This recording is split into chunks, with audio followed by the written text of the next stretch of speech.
Revenge office stories. It all started with one mistake. My manager's mistake. A single, snide remark he made while I was packing up my desk for maternity leave. He thought it was just some harmless comment, a bit of corporate locker room talk. But for me, it was a loose thread, and I couldn't stop myself from pulling at it. That one comment led me down a rabbit hole that took over my life for 6 months and uncovered a massive criminal plot hiding inside my company's HR department. A plot that targeted new mothers just like me.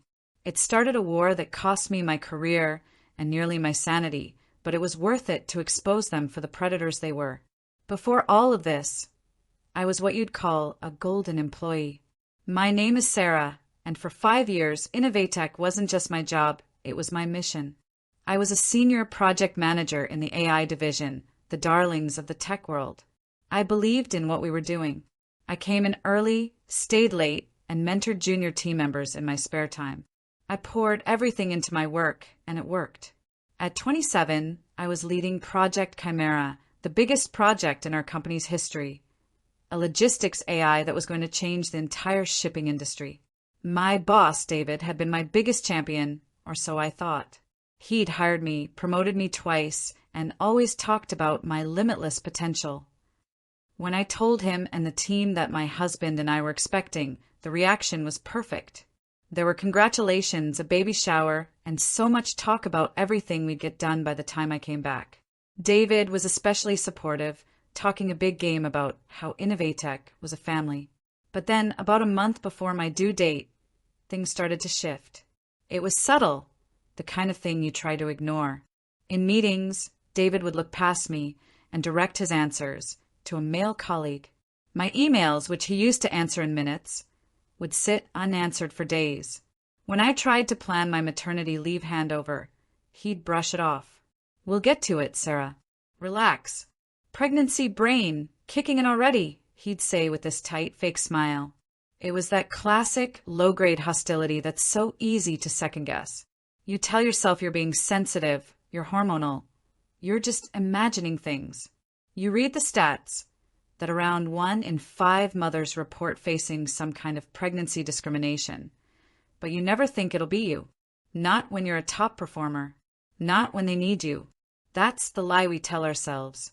The handover for Project Chimera was a mess. I made this incredibly detailed document, every milestone, every risk, every contact for the 6 months I'd be gone.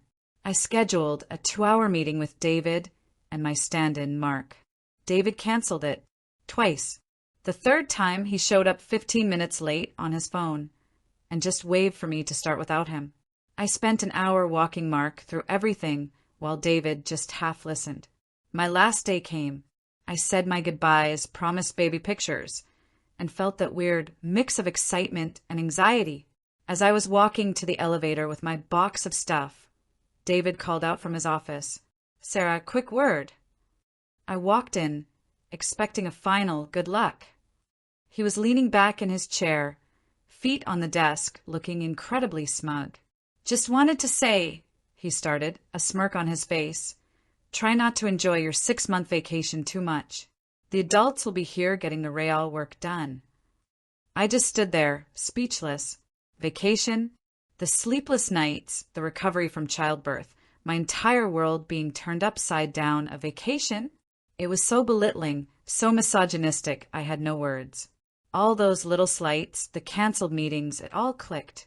He didn't see me as a valuable employee on legally protected leave. He saw me as a freeloader. I didn't say a word. I just turned and walked away. As the elevator doors closed, I could still see him sitting there, smirking. That smirk haunted me. It wasn't just an insult. It felt like a warning. The first few weeks with my daughter, Lily, were a beautiful, exhausting whirlwind. I really tried to put work out of my mind. But David's comment had planted this seed of unease that I just couldn't shake.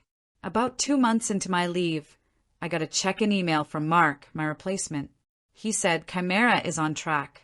We brought on a new consulting firm, Stratagem Solutions, to help with integrations. They're a bit pricey, but David said they were the best.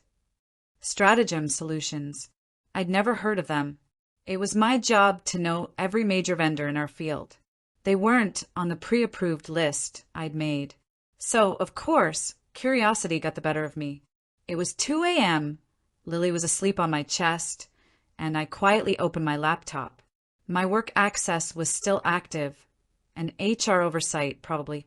I pulled up the project budget, and there it was, an invoice from Stratagem Solutions for $75,000. The description was just Phase 2 integration consulting. 75 grand for 1 month from an unknown firm? I would never have approved that without at least 3 other bids and a huge proposal. I Googled Stratagem Solutions. The website was a cheap template with stock photos. The only contact info was a P.O. box in Wyoming. This wasn't just weird anymore. This was a giant waving red flag. Wyoming is known for its lax corporate laws, making it a perfect spot for shell companies. So I started digging in 30-minute bursts between feedings and diaper changes. It was a nesting doll of anonymous LLCs, but I finally found a name buried in a state filing, the registered agent. Let's call him John Smith. A LinkedIn search for him came up empty, but when I cross-referenced his name with Innovateka's public filings, I got a hit. He wasn't a tech consultant. He was a partner at the law firm that handled Innovateka's executive compensation. My blood ran cold. Why was an executive compensation lawyer hiding behind a shell company billing my project for tech work? It made no sense, unless the work wasn't real. My investigation became an obsession. I couldn't sleep. Was this just a one-off kickback for one of David's friends, or was it something bigger? I started looking into other projects, led by women who had recently taken maternity leave. The pattern was terrifyingly clear. In 5 out of the 6 cases, the exact same thing happened. A woman goes on maternity leave and boom, a mysterious, expensive consulting firm suddenly appears on her project's budget. The firms had different names, but the same MO. Cheap website, P.O. box, and a money trail that always led back to the same network of shell companies controlled by that same law firm. This wasn't just David. This was systemic. I felt sick. They were using our maternity leaves as a cover to siphon money. But why? Then it hit me. I remembered our CEO bragging about a new performance-based bonus structure for managers who brought their projects in under budget. Under budget, they were laundering money. They would invent a huge fake expense on a project led by a woman on maternity leave, making her project look like it was bleeding money. Then, at the end of the year, David or another manager would miraculously save the project, bringing it back under budget. For this, they'd get a massive 6-figure bonus. They were literally turning our babies into their bonuses. They were framing us as incompetent, all while they stole from the company and got rewarded for it. David Smirk. It wasn't just him being a jerk. It was the look of a man who thought he'd gotten away with the perfect crime. So I had a choice. I was a 27-year-old new mom on leave. I was up against the senior leadership of a billion-dollar company. What would you have done? Stay quiet and hope they don't fire you when you get back? Or burn it all to the ground? This was the point of no return. I knew if I took one more step, my career at Innovatek was over. The fight that came next was the hardest thing I've ever done. If you want to hear how I took on a corrupt corporation, make sure you subscribe. You won't want to miss how this ends. For about a week, I did nothing. I was paralyzed by fear. I had a newborn, a mortgage. I knew Innovatek would try to crush me. They'd paint me as a disgruntled liar and blacklist me in the industry. Sure, whistleblower retaliation is illegal, but that's cold comfort when you're facing a corporate giant's legal army. But every time I looked at Lily, that fear turned into rage. This wasn't just about money. It was about a culture so toxic it saw motherhood as an opportunity for exploitation. They were reinforcing the disgusting stereotype that mothers are less competent. I thought about the women before me who probably blamed themselves. I couldn't let them get away with it. My first call was to an employment lawyer who specialized in whistleblower and pregnancy discrimination cases. Her name was Maria. On a video call, my voice shaking, I walked her through everything I'd found. When I finished, she was quiet for a moment. Then she said, "Sarah, this is extraordinary. I have never seen a criminal conspiracy this elaborate. This isn't just an HR violation. This is wire fraud and embezzlement." She laid out my options. We could go the official route and file a complaint with the EEOC, citing the Pregnancy Discrimination Act and the FMLA. We could also use the newer Pregnant Workers Fairness Act, arguing the scheme created a hostile environment.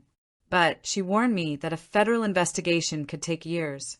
"If you want to guarantee they can't sweep this under the rug," Maria said, "there's another path, a more aggressive one." She was talking about the press. It was the nuclear option.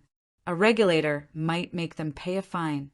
A journalist could burn the whole rotten thing to the ground. Maria put me in touch with an investigative reporter, Julian. We met in a coffee shop far from my house. I felt like I was in a spy movie, wearing a hat and sunglasses. I handed him a thumb drive with everything and told him the whole story, right down to David's smirk. He listened, absorbed it all, and said, "This is a hell of a story. Give me 2 weeks." Those 2 weeks were agony. Every phone call made me jump. Then I got a notification. My remote access to the company network was terminated. The reason was security protocols. I knew they were closing ranks. Then, one Tuesday morning, a news alert. The headline was stark.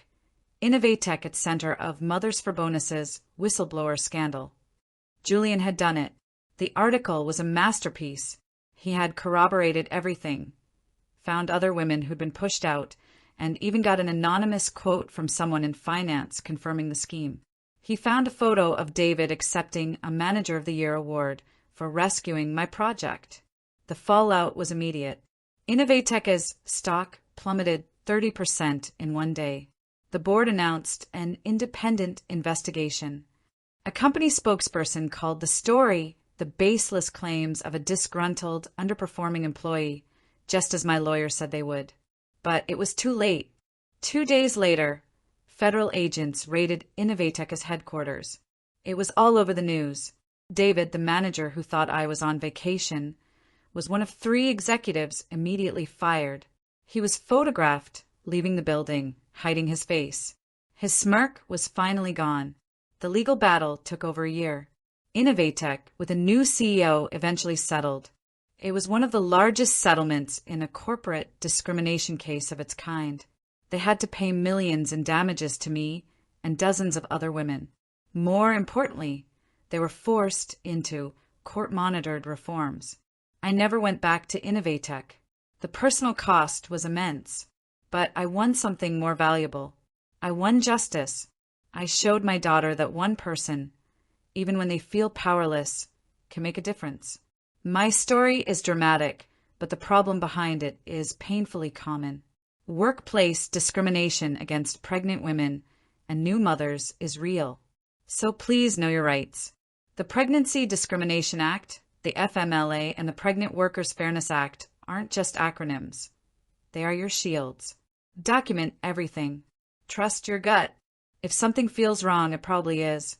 This was my story of injustice and, finally, vindication.